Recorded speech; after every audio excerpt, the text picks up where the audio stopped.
Suenan los tambores de la información. Aquí está la edición central de MBD Noticias en la pantalla de TV Ciudad. Bienvenidos y bienvenidas. ¿Cómo te va, Nati? Bien, ¿y a ti, Martín? Todo bien. Todo bien en la bajadita de la semana con una tarde que se puso preciosa aquí en la Sí. zona sur del país. Estamos, me parece, que entrando en lo mejor de la semana en ese sentido. Y la que entra en etapas nuevas de a poquito es la transición, Sí. que va sumando hitos, ¿no? Hoy, por ejemplo, el presidente electo, Yamandu Orsi, confirmó que el ex fiscal de Corte, Jorge Díaz, acompañará a Alejandro Sánchez, todavía senador frente amplista, en el equipo de transición representando al próximo gobierno. Orsi confirmó que, tal cual lo establece el programa de gobierno frente amplista, se promoverá la creación de un Ministerio de Justicia y Derechos Humanos, aunque aclaró que es una construcción que no es de un día para el otro. Y en el contexto internacional, Orsi comenzó los encuentros con socios estratégicos de Uruguay, con China y con Brasil. Hoy mantuvo una reunión con el embajador chino en Uruguay, Huang Yasong. Mañana estará presente en Brasil para conversar con el presidente de ese país, Luis Ignacio Lula da Silva, quien además de participar de la cumbre del Mercosur a principio de mes, vendrá a Uruguay el 12 de diciembre a visitar al expresidente José Mujica, que además es su amigo. Claro, ahora repasaremos otros asuntos que están presentes en la agenda de este jueves. Vemos los titulares.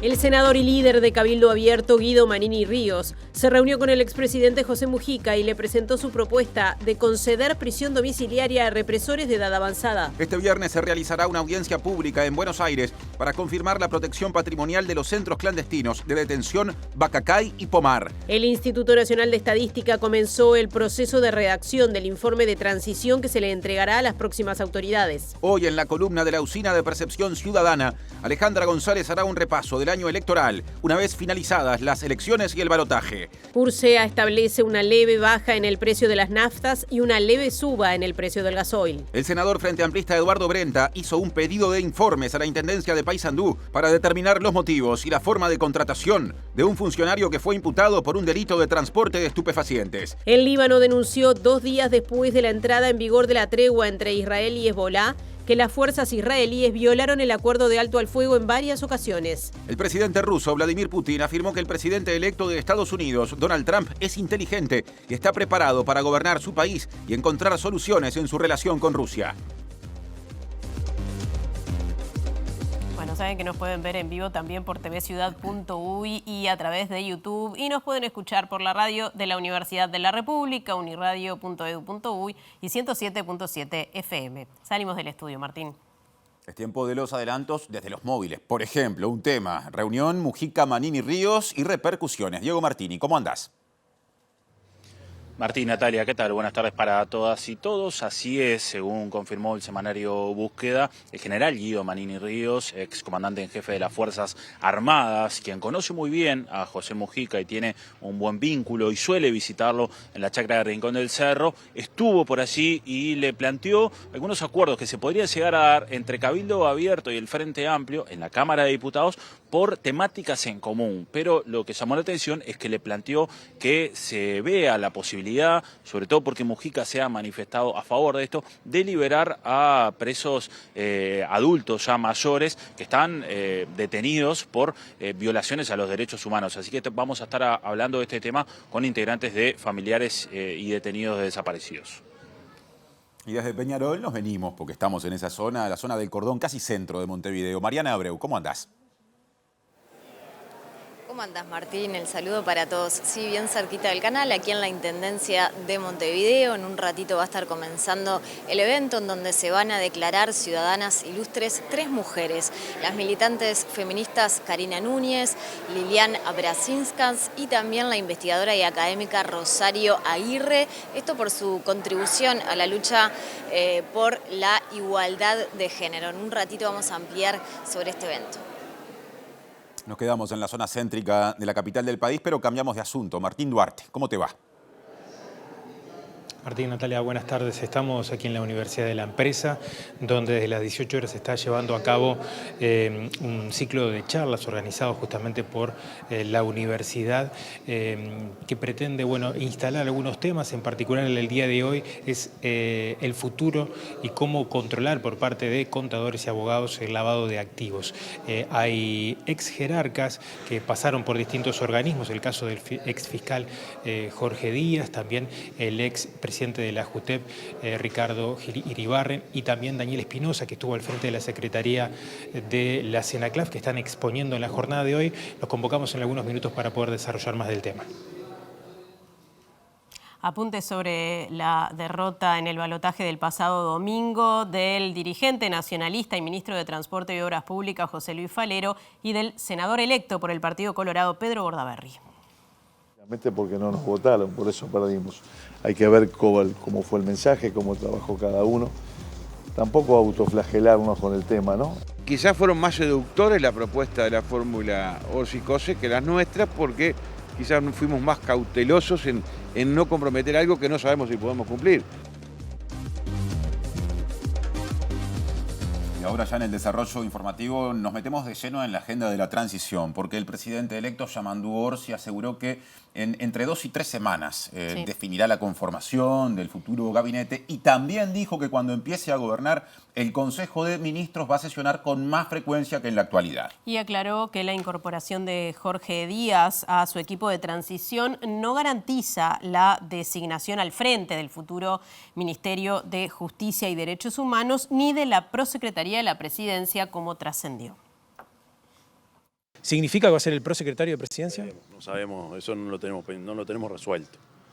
Estamos manejando varios nombres para distintos lugares. Lo que sí, Jorge nos da una mano grande en los temas que él maneja y además la rigurosidad que se necesita a la hora de una transición. Entonces nos ayuda y se incorpora al equipo junto con Alejandro Sánchez. Orsi, se ha conversado mucho, pero efectivamente le quiero consultar si se va a crear el Ministerio de Justicia y si se puede reservar el nombre de Jorge Díaz para ese cargo. Eso está en nuestro programa y en otros programas también, en otros planteos de otros partidos. Es una construcción que no es de un día para el otro, hay que armarlo.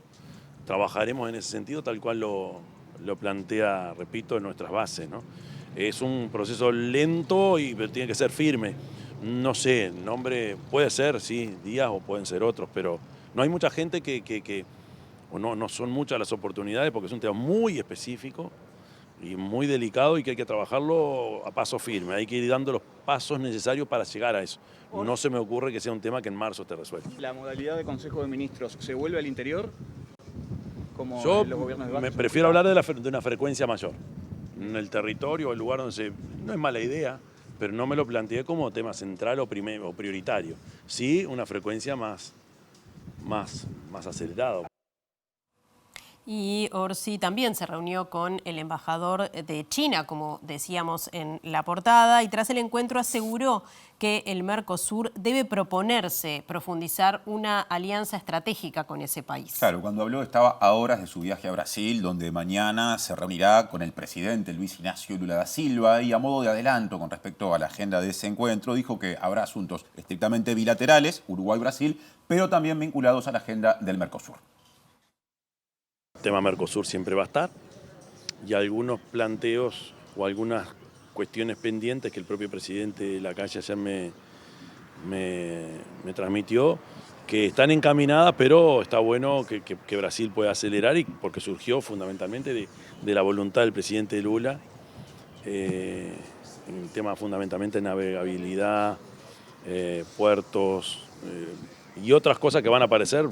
Veremos cómo está la agenda del presidente Lula, pero sé que la relación con Brasil ha sido muy buena en estos últimos años y la necesidad del país, ya no tanto del presidente actual ni mía, sino el país necesita dinamizar algunas decisiones que ya fueron tomadas. Y sí o sí tiene que estar en armonía con la región. Y ahí estamos hablando de Brasil, Argentina y Paraguay. Paraguay es un actor importante en esto, pero por supuesto con Argentina también. No es que tú te alinees a la política de otros, sino nosotros tenemos que hacer el mejor juego para Uruguay. Eso habla de una interdependencia inteligente. Además, Orsi se refirió a la situación del TLC con China y la alianza de Europa con el Mercosur. Siempre se habló de TLC y eso está muy lejos, porque el mundo hoy está en otra cosa y lo que sí es claro que todos los avances que impliquen algo similar a un TLC involucra o debe involucrar a la región. En principio hay relación bilateral que hay que fortalecer y siempre manejarse con ese doble juego de trabajar bien en la región y pudiendo salir a la búsqueda de otros acuerdos con países potentes, ¿no? cualquiera sea ello. Alianza Mercosur, Unión Europea, es un tema a tratar mañana con Lula. Se habla de que Brasil y Alemania aceleran ese trámite. Se va a tratar en la cumbre de la semana que viene. Yo, por las noticias que han llegado de Europa, estamos lejos todavía. Veremos, obviamente va a estar bueno saber lo que piensa el presidente Lula, pero las señales que llegaron desde algunos países europeos no son las más alentadoras. Más de la agenda del futuro presidente de la República, el senador colorado electo Pedro Bordaberry y también futuros integrantes de la bancada del sector colorado Vamos Uruguay hoy se reunieron con Orsi. Sí, Bordaberry anunció que su agrupación o el sector que él representa presentará una serie de medidas para combatir la inseguridad a el presidente electo Orsi. Lo que estuvimos hablando es precisamente una suerte de presentación de lo que va a ser nuestro trabajo desde la oposición en estos 5 años, ¿no? A pesar de ser oposición, ustedes como bancada, ¿descartan apoyar proyectos por ahí que sean impulsados por el oficialismo en ese momento, en este quinquenio? Nunca podés descartar nada. Lo que es bueno para el país es bueno para todos. Cuando nos tocó estar en el Parlamento, hubieron leyes que apoyamos y obviamente que si es bueno, uno no puede decir se va a oponer. Sería desconocer lo que los uruguayos votaron el otro día, el domingo pasado. Bordaberry dijo que en la reunión que mantuvo con Orsi hablaron del problema de la inseguridad, que es una preocupación especial de este sector del Partido Colorado. En especial el tema del narcotráfico y el tema de lo que significa el narcotráfico, cómo se infiltra a partir de que tiene un gran poderío económico, ¿no? Entonces, obviamente que eso es un tema que sí, estamos arriba de él, tenemos propuestas y las vamos a hacer llegar porque no es un tema de partido político, ni de gobierno, ni de oposición. Ahí el enemigo es el narcotráfico, es el enemigo de todos los uruguayos. Ahí nosotros queremos trabajar y trabajar mucho. Consultado sobre la designación del secretario general del Partido Colorado, el senador electo dijo que hay una propuesta de una lista de unidad y sostiene que esa figura en su partido debe ser elegida por los convencionales. Yo no soy convencional, no participé en la interna, entonces en ese sentido, yo decirle a los convencionales que eligió el pueblo qué es lo que tienen que hacer, me parece sería una falta de respeto. Por suerte, en el Partido Colorado son los 500 convencionales los que deciden eso. Y la vicepresidenta electa, Carolina Cose, inició el proceso de transición parlamentaria en un encuentro con la vicepresidenta Beatriz Argimón, en el que se priorizó sobre diferentes aspectos institucionales dentro del Palacio Legislativo. Y después de esa reunión, Cose enumeró algunos de los ejes que va a priorizar durante su gestión como vicepresidenta, o sea, como responsable del Poder Legislativo, justamente, y también anunció que se va a instalar a trabajar en la transición desde el lunes que viene en el Palacio Legislativo en una oficina pensada para esa instancia. Voy a disponer de una sala de transición acá para poder ya instalarme. No quiero adelantar una fecha, pero seguramente el lunes ya esté instalada en una sala de transición para poder recibir, tener entrevistas y también que ya mi equipo de trabajo empiece a instalarse acá. Esta es mi primera reunión de transición, pero vamos a tener más reuniones y yo voy a ir informando a la prensa de otros aspectos de la transición y voy a ir adelantando algunos aspectos de la gestión. Hasta que no se defina el gabinete de gobierno, yo estoy acompasando ese ritmo porque va a ser importante saber cómo queda el equipo en el Parlamento. Cose destacó que su equipo está trabajando en algunos proyectos para incorporar a su gestión legislativa. Hay temas nuevos que vamos a tener que incorporar en el estudio del Parlamento. Uno de ellos es la inteligencia artificial en varios aspectos. Me parece importante que la ciencia, que el Parlamento se acerque a la ciencia, eso es otro tema. Me parece importante también que el Parlamento se acerque a promover esquemas de datos abiertos. Me parece que hay todo un capítulo muy interesante para el Parlamento, para el Uruguay, para la democracia, que tenemos que impulsar. Presenta Antel. Renová tu plan de fibra con un 50% de descuento por 3 meses y muchos más beneficios. Nos vamos a la Intendencia, donde serán distinguidas 3 mujeres como ciudadanas ilustres. Nos hacía el adelanto Mariana Abreu, quien ahora desarrolla el tema. Adelante. Así es, Natalia. Estamos junto al intendente de Montevideo, Mauricio Zunino, en esta declaración de ciudadanas ilustres, pero vamos a aprovechar la presencia del intendente para preguntarle por esta información que fue difundida el día de hoy en relación a la situación financiera de la Intendencia. ¿Es cierto que la situación de la Intendencia es calamitosa, como se dijo hoy el periodista Ignacio Álvarez, y que se pidió ayuda al Frente Amplio? No, a ver, la situación, como dijimos, no es la más holgada, pero en realidad es una situación estable y además sólida, como hemos manifestado en declaraciones anteriores. No tenemos ningún problema en los sistemas de pagos, todas nuestras obligaciones las estamos cumpliendo en tiempo y forma, y eso es lo que venimos efectivamente llevando. En relación a la vinculación con el Frente Amplio, nosotros tenemos diálogo permanente con la fuerza política, es decir, con los distintos sectores, pero además con la mesa departamental, en la cual incluso nuestro coordinador institucional participa todas las semanas de la mesa departamental del Frente Amplio. Es decir, hay un conocimiento y hay una claridad del Frente Amplio de cómo viene monitoreándose o de cómo viene estando la situación, no solo en el término financiero, sino de toda la Intendencia, de los distintos programas, de las distintas políticas que efectivamente hacemos. Hay vinculación permanente con el Frente Amplio, como para que también lo sepan y lo vayan teniendo. ¿Qué tipo de información tenían estas computadoras, intendente? ¿Te referís a las que robaron? No, las computadoras que robaron eran del Departamento de Desarrollo Económico y del Departamento de Planificación. Eran computadoras de trabajadores, obviamente, de aquí de la institución.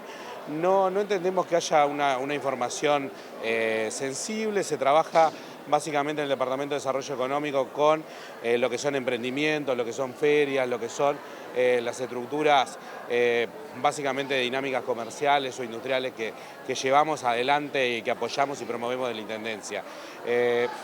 Puede haber alguna cosa, pero no entendemos que no hay una información reservada o delicada en esos equipos. Usted conoce que esta mañana en una información de prensa se deslizaba la posibilidad de que se hubiera querido de alguna forma, digamos, disfrazar este robo, porque se decía allí en ese informe que la Intendencia tenía problemas de pago de salarios, por ejemplo. No, pero a ver, las computadoras que fueron robadas corresponden a departamentos que no tienen que ver con la estructura financiera. Son del Departamento de Planificación y del Departamento de Desarrollo Económico, no tienen información vinculada, o sea, no trabajan esos departamentos con esa... creo que esa es una interpretación bastante insólita, me parece, y no tiene que ver. Incluso es más, como aclaraba recién, la situación de la Intendencia tiene, digamos, no es que esté en la situación más holgada. Hemos denunciado un ahogo financiero de parte de algunos recursos vinculados al Gobierno Nacional y atrasos en los sistemas de pago del Gobierno Nacional, pero no tenemos una situación que nos impida llevar adelante ningún tipo de obligaciones financieras. Es más, sobre el tema salarios, nosotros somos de las pocas instituciones que pagamos el penúltimo día hábil del mes. Es más, hoy están acreditados todos los salarios de los trabajadores y en particular la Intendencia de Montevideo es de los pocos lugares en los cuales los trabajadores no perdieron salario real durante este periodo de gobierno, en el cual, mientras la mayoría de los trabajadores vieron disminuido su salario real durante estos 4 o 5 años, la Intendencia de Montevideo genera 2 reajustes anuales y los trabajadores han recuperado y mantienen su poder de compra a lo largo de todo el periodo, a diferencia de otros trabajadores públicos y privados que en el mejor de los casos lo están recuperando ahora. ¿La situación financiera es peor que la de administraciones anteriores? No, nosotros entendemos que nuestra situación es estable y es sólida. No tenemos ningún problema con la obligación de pago. Hacemos una planificación financiera de acuerdo a lo que... o hacemos una planificación de gasto, mejor dicho, vinculada a las capacidades financieras que nosotros hemos tenido. Le agradecemos entonces al intendente Mauricio Zunino y en un ratito volvemos con lo que es el evento en que se van a estar declarando ciudadanas ilustres a Karina Núñez, Lilian Abrasinskans y también a Rosario Aguirre. Presentó Antel, Renová tu plan de fibra con un 50% de descuento por 3 meses y muchos más beneficios. Ahora pasamos a otro de los grandes temas del día, porque el senador y líder de Cabildo Abierto, Guido Manini Ríos, se reunió con el expresidente José Mujica y le presentó su propuesta de conceder la prisión domiciliaria a represores de edad avanzada, condenados o procesados por delitos cometidos durante el terrorismo de Estado. La noticia fue publicada por Búsqueda, que agregó que Mujica y Manini Ríos abordaron este asunto en un encuentro en el que se evaluaron eventuales áreas de cooperación entre Cabildo Abierto y el futuro gobierno. Entrevistado por el mismo medio, o sea, Búsqueda, el excomandante en jefe del Ejército dijo que Uruguay sigue asistiendo a un proceso de venganza, textuales palabras, hacia los militares, que es una vergüenza y que hay reclusos que son inocentes. Y COSE prefirió no pronunciarse sobre esta propuesta de Manini Ríos hacia Mujica, sobre el eventual otorgamiento de esta prisión domiciliaria a represores que actuaron durante el terrorismo de Estado. Sí, aseguró que lo estudiará en todo caso junto a la bancada Frente Amplista si es que esto llega al Parlamento como proyecto de ley. Cada uno es libre de hablar con quien quiera. Yo voy a tener una responsabilidad que es como vicepresidenta de la República. Y en ese sentido, cuando llegue por los canales correspondientes alguna propuesta concreta, la analizaré. Mientras sean informaciones que aparecen en prensa, no las voy a considerar. Consultado sobre el proyecto de ley no aprobado en esta legislatura, que buscaba garantizar prisión domiciliaria para militares procesados por crímenes cometidos en dictadura, COSE manifestó. Ahí es una discusión que vamos, si se presenta de vuelta, que tendremos que dar de vuelta. Así que en ese momento me expresaré, ¿verdad? Y como les he dicho, a lo largo de las semanas voy a ir expresando algunas cosas, pero en la medida en que pueda hablarlo con nuestra bancada de senadores, que quiero esperar a que se conforme el gabinete para ver con cuál equipo contamos. Bien, seguimos en tema, vamos ya mismo al contacto con Diego Martini, que está con un representante, un integrante de la Asociación Madres y Familiares de Uruguayos Detenidos Desaparecidos. Adelante, Diego. Bien, a propósito de esto, compañeros, recordemos, mejor dicho, que Manini Ríos tiene mucha cercanía con el expresidente Mujica. De hecho, él fue nombrado comandante en jefe del Ejército en el año 2015 y lo conoce muy bien, justamente. Así que tiene mucha confianza y suele ir a visitarlo. Y bueno, le hace este planteo en una de estas reuniones que tiene, también pensando en que Cabildo Abierto tiene 2 diputados en el Parlamento y que en algunos temas ya se ha planteado que hay cercanía con el Frente Amplio. Pero vamos a hablar de este tema con Javier Tassino, integrante de Madres y Familiares. Javier, ¿cómo tomaron esta noticia de este pedido de Manini Ríos a Mujica? Bueno, no es la primera vez que lo hace, ya lo ha hecho. La intención de él en esa cosa que planteó de liberar a los presos y todo lo demás, que arrancó con los presos comunes, tenía esa intención, ¿no? A mí me hubiera gustado más que él hubiera venido a hablar y decir, bueno, he trabajado, he investigado, estuve estuve comandante en jefe, pasó un tiempo, y bueno, y tengo esta información donde están los desaparecidos. Hubiera sido mucho más honesto y más democrático, ¿no? Porque cuando nosotros estamos hablando de ir buscando los caminos de acercamiento, de conversación, de mejorar la situación del país, tiene que ver con la democracia y tiene que ver en cómo se plantea cada uno. Viste que el tema de cuando vos decís, bueno, voy a trabajar, voy a ayudar para saber la verdad, bueno, esa verdad tiene que ver estrictamente con una parte de la democracia, ¿no? La democracia, bueno, está muy bueno que votemos, en fin, que se trabaje, bueno, que fuera toda con esa tranquilidad que se votó y todo lo demás, pero hay que vestirla, y era un momento especial para venir y decir, bueno, acá está. Él de hecho plantea que para él estos represores ya de edad avanzada deberían salir de la cárcel como un mensaje también de terminar con la venganza, según palabras de Manini. No es venganza. Si hace 50 años nosotros estamos buscando los desaparecidos y la fuerza mayor que se hizo en la búsqueda de los desaparecidos fue de una cantidad de gente, sí, hubo gente desde el punto de vista legal, desde el punto de vista de la justicia, pero hubo mucha información que se fue buscando desde el punto de vista de la gente, los presos, las declaraciones que se fueron haciendo. Eso es una gran virtud, no es fácil ir a declarar a los juzgados cuando, no sé, te hicieron cualquier cosa, en fin, te colgaron, te violaron, te pegaron, quedaste mal. Después que saliste de la cárcel te moriste por lo que te hicieron. Hay cosas en la vida que se hacen bien y está bien. Y hay cosas en la vida que se hacen mal y bueno, las tenés que catalogar como mal. No podés estar defendiendo toda la vida a gente, siempre digo lo mismo, que duele. Duele mucho contar lo que hicieron a la gente, a mujeres y hombres, y muchachos y bueno y niños que desaparecieron y después aparecieron. Duele muchísimo contarlo en un juzgado, la gente no se da cuenta. Es como decirle a un familiar de alguien que matan por un crimen, lo matan porque lo quieren robar y vos le vas a decir al familiar, bueno, te lo mataron, tranquilo, bueno, vamos a dejarlo así, tranquilo, no va a pasar nada. Hay que ponerse en el lugar de la gente, ¿no? ¿Qué expectativas le da a familiares el triunfo de Yamandu Orsi y Carolina Cose, de acuerdo a lo que fueron el encuentro con ellos? Y bueno, el encuentro con ellos fue el encuentro más claro, ¿no? Que se conversó, se habló, en parte se planificó, en parte se enteraron de cosas que lógicamente no tenían por qué saberla, de trabajo que ha hecho la gente, ¿no?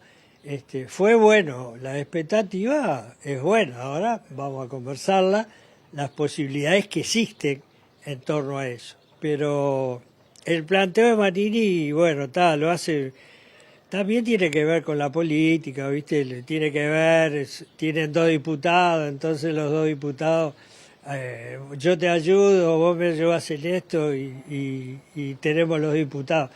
Digo, así no se construye patria.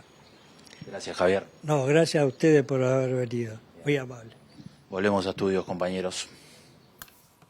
Muy bien, seguimos adelante, Natalia. Sí, este viernes se realizará una audiencia pública en Buenos Aires para confirmar la protección patrimonial de los centros clandestinos de detención Bacacay y Pomar. Claro, esta iniciativa partió en Argentina del bloque parlamentario kirchnerista y también de la Comisión de Derechos Humanos de Uruguayos en Argentina e incluye la convocatoria a brindar testimonio de la uruguaya Gabriela Schroeder, quien estuvo secuestrada allí cuando tenía 4 años. Con una negociación que me imagino que tiene que haber sido ardua y casi quijotesca en estas épocas argentinas, lograron en primera instancia una aprobación de 2/3 de esto y ahora lo que hay es una audiencia pública como para confirmar y reafirmar esa votación y lograr entonces poder resguardar patrimonialmente estos centros con miras más adelante, ojalá, que se transformen en sitios de memoria. En el centro clandestino de detención Bacacay fueron trasladados los primeros detenidos desaparecidos uruguayos en Argentina luego de la firma del Plan Cóndor. Allí estuvo secuestrada Gabriela Schroeder con su madre Rosario Barredo, hermanos y la pareja de su madre William Waylow.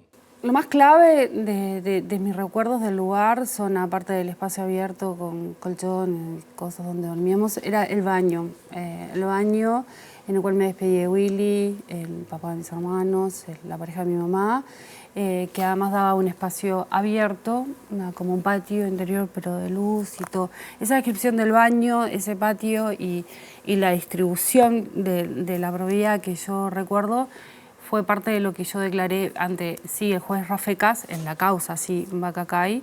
Ese lugar ya está muy cambiado, porque después de que se cerró y pasó una primera dueña, había...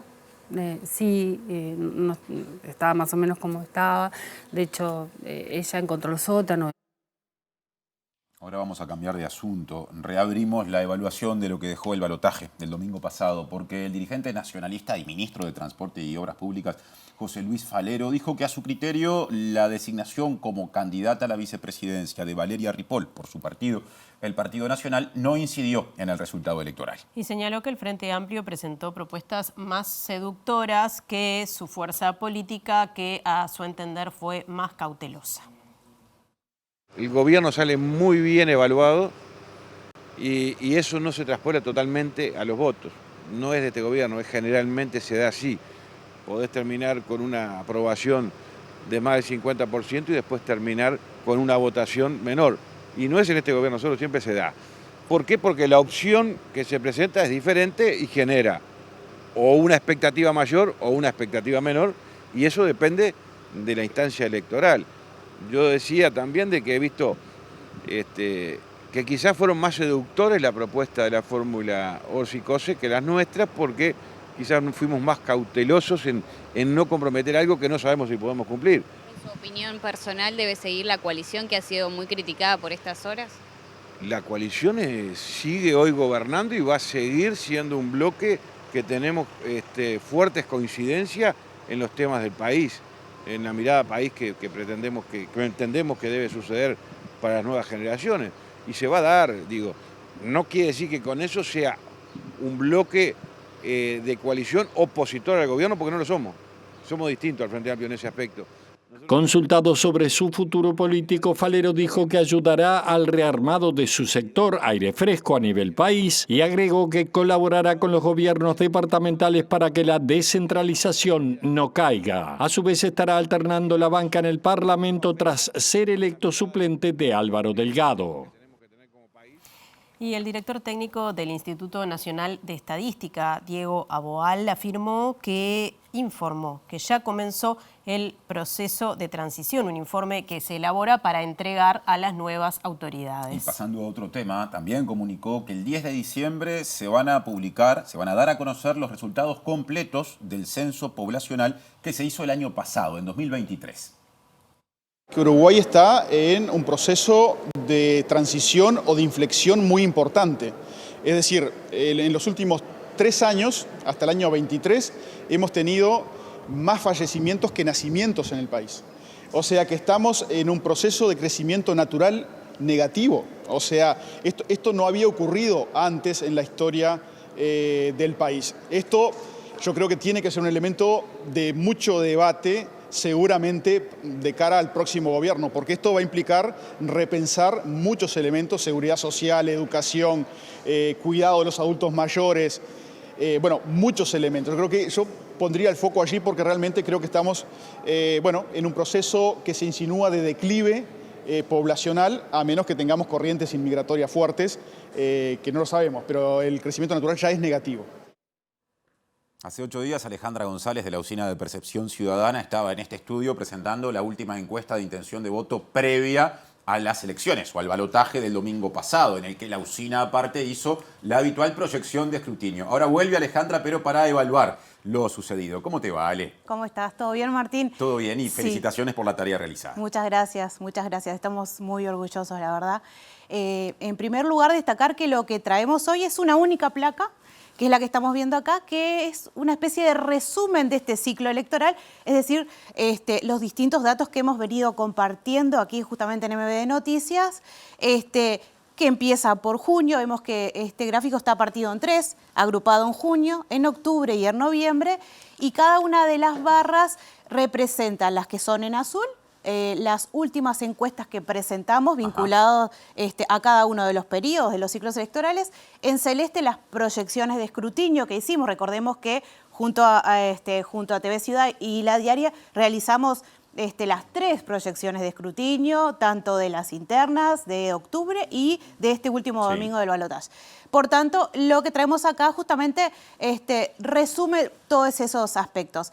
¿Qué es lo primero a destacar? Perdón, una pregunta que me quedó pendiente. Nos quedan las barras amarillas. ¿Qué representan? Bien, esos son los resultados finales de la Corte Electoral. Bien, me había olvidado mencionarlas. Bien. Entonces, ¿qué tenemos acá? Vamos a partir de junio y en términos generales estamos hablando de números redondos, ¿no? No trajimos las décimas porque en realidad era engrosar muchísimo el gráfico. Pero bueno, ¿qué tenemos en junio? En primer lugar, si nos centramos en las barras en azul, que son las últimas encuestas, en celeste, la proyección de escrutinio, como mencionaba recién, y en amarillo la Corte Electoral, lo que tenemos en primer lugar en junio es que ya nos marcaba una diferencia bien significativa de Orsi por encima de COSE, sí, y los datos bien similares a los que terminó mostrando finalmente la Corte Electoral. Vemos que en la encuesta... La última encuesta de junio nos marcaba un 57% de intención para Orsi y un 59% fue lo que en definitiva terminó siendo el resultado final, mostrado por la Corte Electoral, la proyección de escrutinio de un 60%. Ahí ya marcábamos una tendencia por encima de COSE.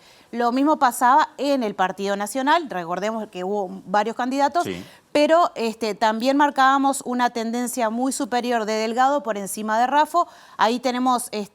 la última encuesta que marcó un 69 y la proyección de escrutinio que fue de un 76. La Corte Electoral terminó marcando 75 de Delgado y después tenemos en la otra columna cuáles fueron los datos de la usina, de la proyección de escrutinio y de la Corte Electoral para Raffo. Bien. O sea, podemos estar hablando de datos de números muy similares de los proyectados, de las encuestas y que terminaron finalmente concluyendo los datos que mostró la Corte Electoral. Y agrego, con lo difícil que es hacer encuestas antes de las elecciones internas, producto de que el voto es voluntario, no es obligatorio. Distinto es el caso de octubre y ya nos metemos en ese segundo capítulo del ciclo, donde el voto, o cuando el voto ya es obligatorio. El voto ya es obligatorio, igualmente estamos hablando de que es bien importante esto que planteás, en el caso de la gran cantidad de indecisos de junio, tiene otras particularidades, pero inclusive en octubre no estamos hablando de algo predictivo, sino una foto del momento. Claro. Entonces es importante destacar justamente esto. ¿Y qué nos marcaba octubre? Bueno, en primer lugar, 47% de intención de voto para el Frente Amplio, que la proyección de escrutinio dio un 45% y la Corte marcó un 44%. Ajá. El Partido Nacional... la última encuesta nos marcó un 25%. Cuando hicimos la proyección de escrutinio, proyectamos un 27%, que terminó siendo exactamente ese número el que marcó la Corte Electoral, el 27% para el Partido Nacional. En las tres instancias, encuestas, proyección de escrutinios y en la Corte Electoral, los números fueron los mismos. Ahí el 16% para el Partido Colorado. Claro. Después casi iguales también para el caso de Cabildo Abierto. Y también el mismo número idéntico de un 4% para los otros partidos. Recordemos que fueron 11 los que se disputaron en octubre y ese otro agrupaba ese 4% que nos daban las encuestas, que se repitió en la proyección de escrutinio y también en el resultado de la Corte Electoral. Bien. Octubre fue muy intenso porque además tuvimos plebiscitos que no están graficados acá, pero sí recordemos que también presentamos en las distintas mediciones que ninguno de los dos saldría y fue efectivamente lo que terminó pasando. Ninguno de los dos llegó al 50%. Y otro aspecto interesante de octubre es que nos aproximamos a mencionar que se visualizaba una posible mayoría en la Cámara de Senadores a favor del Frente Amplio, que fue lo que aconteció, y siempre teníamos esa particularidad con la Cámara de Diputados que no lográbamos visualizar mayoría para ninguno de los dos bloques. Sí, lo de la banca 16 del Frente Amplio en el Senado se dio en la transmisión de TV Ciudad de la noche de las elecciones nacionales de octubre. Creo que antes que en otros medios, producto de ese buen trabajo de la usina, que también ese día hizo proyecciones de los resultados de los dos plebiscitos con cifras muy cercanas a las finales. Exacto. Nos queda noviembre, Ale. Nos queda noviembre, que pasó ahora, parece mucho más, pero estos son datos que presentamos la semana pasada, unos días antes del balotaje, y que nos daba prácticamente el resultado que dio. La encuesta del miércoles de la semana pasada nos daba un 49% a favor de Orsi, de la fórmula Orsi-COSE, y un 46% a favor de la fórmula Delgado-Ripoll. Vemos que los números de la proyección de escrutinio y la Corte Electoral coinciden con los datos de la encuesta, ¿no? Prácticamente estamos hablando de encuestas que para nosotros es de mucha satisfacción plantear la similitud de datos en algunos casos y márgenes muy mínimos en otros. Bien. Una precisión en cuanto al trabajo. Así que nos parecía interesante por este tiempo compartido de ciclo electoral hacer una especie de resumen. Bueno, que sigan coincidiendo TV Ciudad y la Usina de Percepción Ciudadana en futuras instancias electorales, consultas populares, lo que sea que venga, y naturalmente aquí en MBD Noticias. Muchas gracias, Alejandra, y hasta la próxima columna. Hasta la próxima. Seguimos haciendo MBD Noticias con Natalia. Y les contamos que el secretario general de la Intendencia de Canelones, Francisco Leñani, expresó su voluntad de ser candidato a intendente por ese departamento, por el Frente Amplio, en 2025. Las candidaturas quedarán definidas en el mes de enero y recordemos que las elecciones departamentales serán en mayo. El 25 de enero tiene que estar la candidatura o las candidaturas proclamadas en el departamento, así que se está trabajando en estas horas, pero me pareció sano el hecho de el paso a paso. Había que salir primero de esta instancia de balotaje, donde nos jugábamos mucho como fuerza política y como país, y después empezar a trabajar en las candidaturas para el departamento. Yo nunca oculté de que me encantaría asumir ese desafío. Soy una persona de partido, si no me toca estar en ese rol, voy a estar donde el Frente Amplio defina, pero bueno, sí, me gustaría asumir ese desafío. Leñani dijo que la movilidad en la entrada y salida de Montevideo requiere que el proyecto de Tren Tram, una iniciativa privada presentada al Ministerio de Transporte, pueda concretarse rápidamente. Informó que hace un mes llegó a la comuna donde es evaluada por la Dirección de Tránsito. Cambiamos de asunto. Les contamos que hace horas se hizo público el informe con la evolución o la actualización del precio de paridad de importación de los combustibles. Informe que mensualmente publica la URSEA y establece para este último mes medido, digamos que una leve baja en el precio de las naftas y una leve suba en el precio del gasoil. En cuanto al gasoil, refleja un aumento de 1,13% por litro, lo que representa 0,56 pesos. En el caso de la nafta premium, la baja calculada es de 0,67% y en la nafta super es de 0,72%, lo que equivale a una reducción de cerca de 50 centésimos en ambos casos. Este documento es uno de los insumos que el Poder Ejecutivo debe tener en cuenta para fijar los precios que regirán a partir del domingo 1 de diciembre. Cosas que pasan en el Parlamento, en el actual, digamos, ¿no? Aunque ha quedado un poco a la sombra, hay asuntos que se procesan allí. Por ejemplo, el senador frente amplista Eduardo Brenta solicitó a la presidencia de la Comisión Permanente del Parlamento, que formalmente es la que está vigente, funcionando en este momento, que curse un pedido de informes al intendente de Paysandú, hablamos de Nicolás Olivera, para que aclare cuál es su vínculo con el funcionario de esa intendencia llamado Sebastián Álvarez Helguera. El empleado del gobierno departamental de Paysandú fue imputado por un delito de transporte de estupefacientes y Brenta también pretende conocer cómo fue su proceso de contratación. Estamos consultando porque tenemos información que indica que esta persona, si bien efectivamente, como lo dijo el intendente, fue contratado a través de un convenio con la Dirección Nacional del Liberado, luego fue contratado, dos años después, fue contratado 2 años más directamente por la Intendencia de Paysandú, por una decisión naturalmente del intendente. Por lo cual, además de integrar la lista del intendente y de ser un activo militante, según lo hay difundido colegas suyos, digamos, efectivamente se constata además que tiene, en un lapso de 45 días, 25 veces pasa por el puente, 25 veces con permanencia de 45 minutos en cada pasada. Esto es una situación que es, en nuestra opinión, grave. No es un funcionario cualquiera, como se ha manejado en otros lados, donde efectivamente han aparecido funcionarios, ¿no?, vinculados a situaciones de este tipo, funcionarios normales. Este no es un funcionario normal, es un funcionario contratado directamente por el intendente. Nos parece imprescindible y esperamos rápidamente una respuesta de la Intendencia de Paysandú ante un hecho que es la principal preocupación de los uruguayos hoy. El relacionamiento directo a través de la tarea que ocupaba este funcionario, ¿le habilitaría a tener algunos privilegios en el paso de frontera, teniendo esta continuidad de registro? Bueno, eso es parte de lo que tenemos que saber. Efectivamente, él era el chofer de un director de la Intendencia, no del intendente, pero había sido contratado directamente por el intendente, y es notoria su militancia política en la lista 51, que es la lista del Partido Nacional que encabeza el intendente Olivera. Y vamos ya mismo al contacto con Mariana Abreu, que está allí en la Intendencia de Montevideo. Mariana, adelante.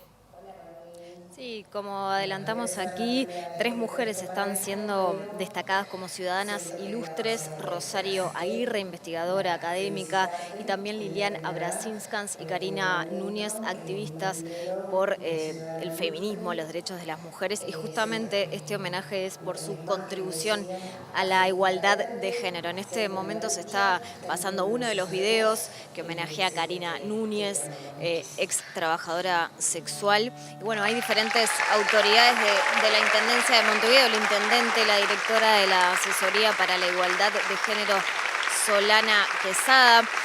Vamos a ver si podemos escuchar las palabras de alguna de ellas, o por lo menos la presentación de lo que son estas trayectorias al aporte a la igualdad de género. Ya fueron presentadas Rosario Aguirre y Karina Núñez, y es el momento de compartir la trayectoria de lo que es Lilian Abrasinskans, que ha estado al frente de MISU y bueno, trabajando en lo que tiene que ver con los derechos reproductivos de las mujeres. Escuchamos a Solana Quesada. En el Cerro de Montevideo, en una familia obrera que emigró de Lituania entre las 2 guerras mundiales. Sus antecesoras son mujeres fuertes, y ella es madre de mellizos que también son activistas por los derechos humanos. Su trayectoria es larga y su influencia en las políticas públicas ha sido decisiva, especialmente en el campo de la salud y los derechos sexuales y reproductivos. Es fundadora y directora de MISU, Mujer y Salud en Uruguay, y responsable de su Observatorio Nacional de Género y Salud Sexual y Reproductiva. De profesión, técnica en anatomía patológica por la Facultad de Medicina de la UDELAR, también estudió la licenciatura en Ciencias Biológicas, en Humanidades y Ciencias, y preparando su tesis para licenciarse se vincula con el proyecto Condición de la Mujer que funcionaba en AUFIR, la Asociación Así Uruguaya Solana de Quesada Planificación describe la trayectoria, parte de ella de Liliana Abrasinskans, porque seguía la descripción. Gracias Mariana y resto de equipo por la cobertura allí.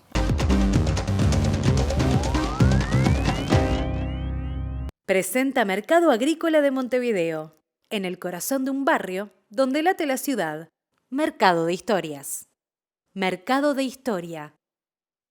¿Qué tal? Buenas noches. Abrimos el capítulo internacional y antes de meternos de lleno en algunos de los temas de este día, el presidente o el expresidente brasileño Jair Bolsonaro admitió hoy que tuvo en sus manos la posibilidad de aprobar un decreto para ordenar un levantamiento militar en el año 2022, pero que este finalmente no se llevó a cabo y que estaba dentro de la Constitución, que no se lo puede acusar absolutamente de nada porque eso estaba en la Constitución. Esto se da en el marco de una serie de investigaciones y denuncias que han surgido en los últimos días vinculados a un plan para no solamente dar un golpe de Estado, sino terminar con la vida del presidente Lula y varios jerarcas más. Ahora pasamos a otro de los temas del día que tiene que ver con esa tregua, ese alto al fuego que se acordó entre Israel y Hezbollah en el Líbano, que parece no ir muy bien porque el ejército libanés, que será el encargado de cubrir esa franja de territorio entre el río Litani y la línea azul de la frontera con Israel, bueno, denunció hoy que existieron varias incursiones, tanto de disparos como de ataques aéreos por parte de Israel en esta jornada. Israel argumenta que eso está relacionado con el no respeto por parte de Hezbollah de algunas normas, entre otras de no haber abandonado algunos de los lugares que Israel había ordenado. Lo cierto es que la situación es compleja y esta tregua es realmente muy frágil.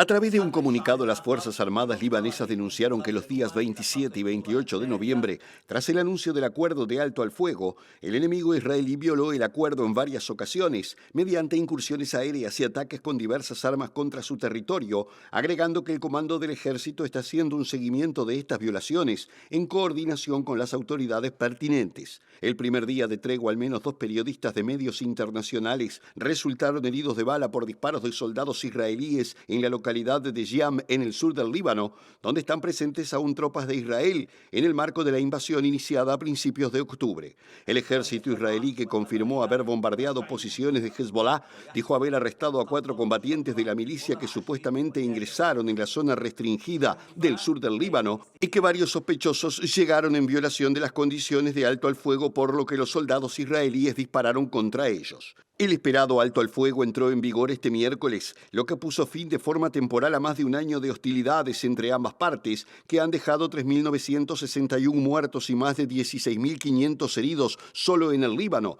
aunque los incidentes en la zona fronteriza del territorio no se han detenido, en momentos en que decenas de miles de desplazados intentan regresar a sus hogares en el sur del país.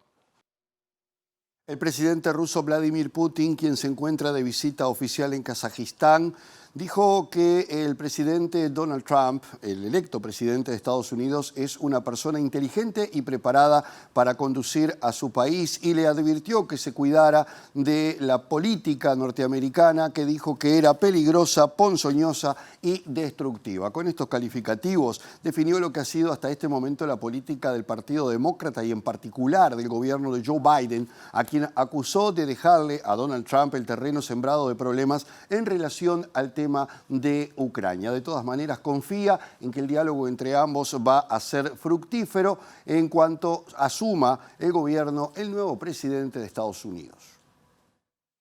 Должен быть использован свой подходящий для этих целей. El presidente ruso Vladimir Putin calificó hoy la política norteamericana de destructiva, ponzoñosa y peligrosa, que no se para ante nada para conseguir sus objetivos, al tiempo que criticó los ataques que ha recibido durante la campaña la familia y los hijos de Donald Trump, a quien calificó de inteligente y preparado para ser presidente de Estados Unidos. El mandatario ruso dijo que lo que han hecho con Trump es totalmente inhumano y carnívoro, al tiempo que afirmó estar convencido que cuando asuma el cargo podrá encontrar las soluciones necesarias también en la cuestión de cómo relacionarse con Rusia, y le advirtió que aún no está a salvo de seguir recibiendo ataques. Putin cree que la administración Biden está tratando de crear dificultades adicionales al nuevo presidente, aprobando medidas de última hora para Ucrania que van a entorpecer el trabajo del sucesor, y que Rusia está lista para dialogar con Estados Unidos, incluso con la futura administración de Donald Trump. Respecto a la situación en Ucrania, Putin afirmó que si obtienen armas nucleares, Rusia utilizará todas las suyas, incluidas las nucleares, y confirmó que habrá más ataques con misiles hipersónicos rusos en respuesta a los ataques ucranianos con armas occidentales de largo alcance, y que entre los objetivos de Moscú se incluirán los centros de toma de decisiones de Kiev, en referencia a edificios oficiales. Presentó Mercado Agrícola de Montevideo, en el corazón de un barrio donde late la ciudad. Mercado de Historias. Mercado de Historia. Bien, antes de ir a la pausa les contamos que consigna Canal 12 que el gobierno pospondrá la firma del contrato con el consorcio Aguas de Montevideo para la construcción de la planta potabilizadora de agua en Arasatí. Claro, y esta postergación será por lo menos hasta que el presidente electo, Yamandu Orsi, y su equipo estudien los detalles y vean o determinen si quieren incluir modificaciones a ese documento. Bien, ahora sí, vamos a una pausa. Ya venimos.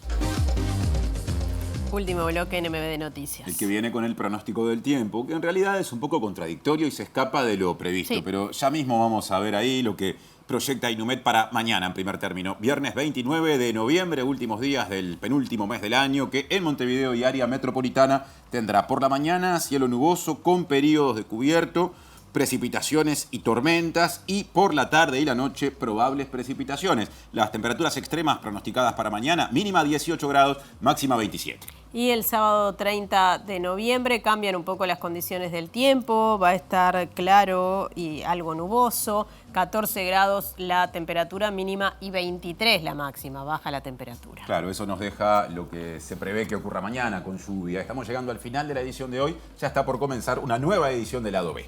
El reencuentro con las noticias será mañana a las 8, a las 13 y a las 18:55. Gracias por estar como siempre. Que pasen bien.